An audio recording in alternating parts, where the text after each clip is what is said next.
Ona was born around 1773 at Mount Vernon, the plantation home of George Washington.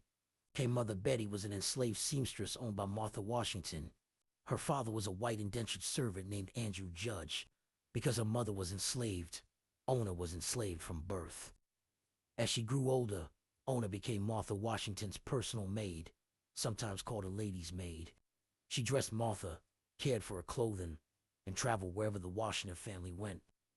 From the outside, it may have seemed like a privileged position compared to field labor, but Ona still had no control over her life, her family, or her future. The presidential household, 1789, George Washington became president, and the household moved to Philadelphia, then the capital of the new nation. Pennsylvania had passed the Gradual Abolition Act of 1780, which meant enslaved people could legally claim freedom after living in the state for 6 months. But the Washingtons knew this law well. To avoid losing their enslaved workers, they rotated them out of Pennsylvania before the 6 months were up, sending them briefly back to Virginia and then returning them again. This kept them legally enslaved. Anna noticed. She understood what was happening. The moment everything changed. In 1796, Ona learned something that terrified her. Martha Washington planned to give her away as a wedding gift to her granddaughter, Eliza Parke Custerslaw. For Ona, this meant leaving the small community she knew and starting life again under a new enslaver.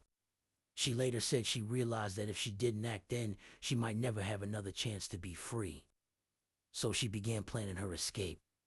The escape. One afternoon in May 1796, while the Washington family sat down for dinner in Philadelphia, Ona slipped quietly out of the presidential household. She went to the city docks and boarded a ship bound for Portsmouth. Sailors sympathetic to her helped hide her and get her safely north. When Martha Washington discovered Ona was gone, she was furious. George Washington immediately began trying to track her down. Washington tries to capture her. Months later, Washington learned where she was living in Portsmouth. He sent government officials and acquaintances to pursue her to capture her. One man confronted her and promised she could return peacefully if she came back voluntarily. Ona refused. She reportedly said she would rather face hardship and poverty than return to slavery. Washington considered using the Fugitive Slave Act of 1793 to force her return, but doing so in a northern state could have caused a public scandal for the president. Eventually, the efforts faded. Ona remained free. Life as a free woman. In New Hampshire, Ona married a free black sailor named Jack Staines. They had children together and lived quietly.